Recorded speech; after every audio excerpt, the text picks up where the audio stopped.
वाल्मीकि रामायण बालकांड 49वां सर्ग हो। भक्तगणों, आज वाल्मीकि रामायण आपको पितृ देवताओं के द्वारा इंद्र को भेड़े के अंडकोश से युक्त करना तथा भगवान श्री राम के द्वारा अहिल्या का उद्धार एवं उन दोनों दंपति के द्वारा इनका सत्कार, इसके बारे में कथा कहूँगा। भक्तगणों, आप इसको ध्यानपूर्वक सुनें और आप इस चैनल को लाइक एंड सब्सक्राइब जरूर करें। कथा सुनिए। तदनंतर इंद्र अंडकोश से रहित होकर बहुत डर गए। उनके नेत्र में त्रास छा गया। वे अग्नि आदि देवताओं, सिद्धों, गर्दभों और चारणों से इस प्रकार बोले। देवताओं, महात्मा गौतम की तपस्या में विघ्न डालने के लिए मैंने उन्हें क्रोध दिलाया है। ऐसा करके मैंने यह देवताओं का कार्य ही सिद्ध किया है। मुनि ने क्रोधपूर्वक भारी शाप देकर मुझे अंडकोश से रहित कर दिया और अपनी पत्नी का ही परित्याग कर दिया। इससे मेरे द्वारा उनकी तपस्या का अपहरण हुआ है।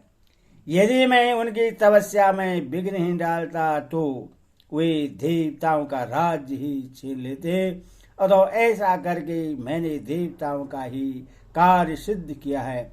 इसलिए श्रेष्ठ देवताओं, तुम सब लोग ऋषि समुदाय और चारणगण मिलकर मुझे अंडकोश से युक्त करने का प्रयत्न करो।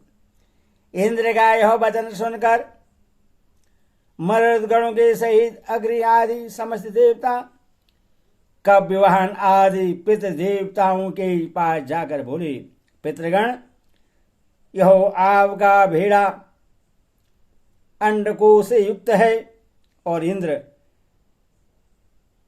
अंडकोश रहित कर दिए गए हैं। अतः इस भेड़े के दोनों अंडकोशों को लेकर आप शीघ्र ही इंद्र को अर्पित कर दें।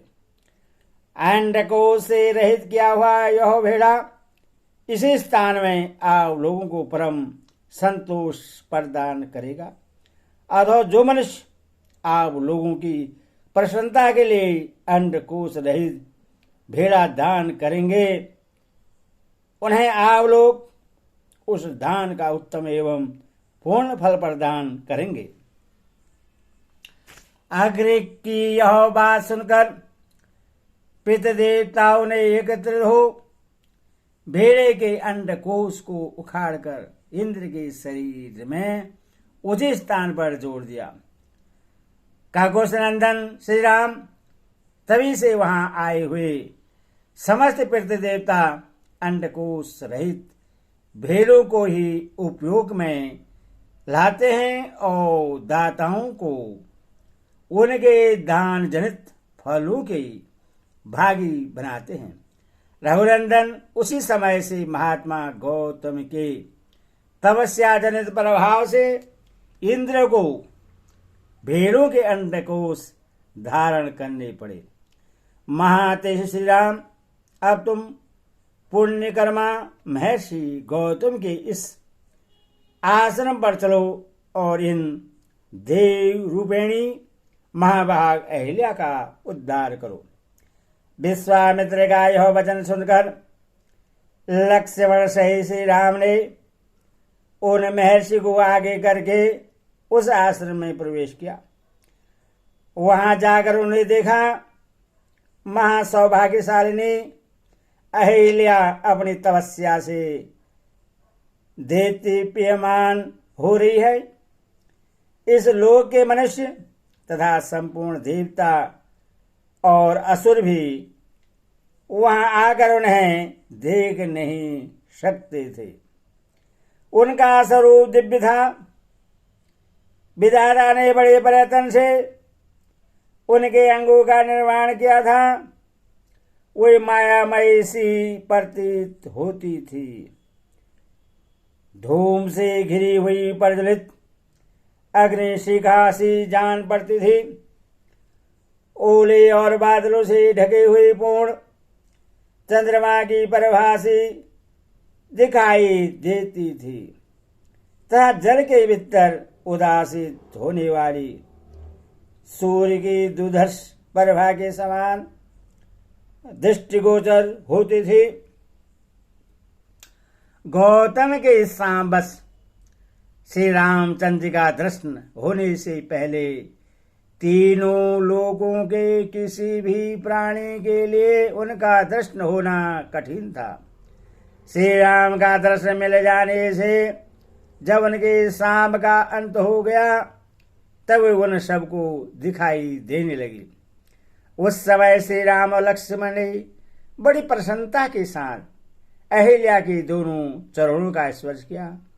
महर्षि गौतम के वचनों का स्मरण करके अहिल्या ने बड़ी सावधानी के साथ उन दोनों भाइयों को आदरणीय अतिथि के रूप में अपनाया और पाद अर्घ आदि अर्पित करके उनका आतिथ्य सत्कार किया। श्री रामचंद्र ने शास्त्रीय विधि के अनुसार अहिल्या का वह आतिथ्य ग्रहण किया।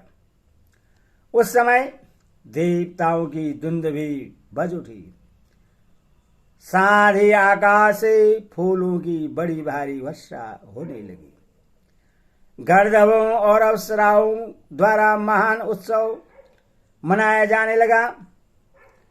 महर्षि गौतम के अधीन रहने वाली अहिल्या अपनी तप शक्ति से विशुद्ध स्वरूप को प्राप्त हुई। यह दे संपूर्ण देवता उन्हें साधुवाद देते हुए उनकी भूरी भूरी प्रशंसा करने लगे। महातेजस्वी महातपस्वी गौतम भी अहिल्या को अपने साथ पाकर सुखी हो गए। उन्होंने श्री राम की विधिवत पूजा करके तपस्या आरंभ की। महामुनि गौतम की ओर से विधि पूर्वक उत्तम पूजा आदर सत्कार पाकर श्री राम ने मुनिवर विश्वामित्र के साथ मिथिलापुरी को चले गए।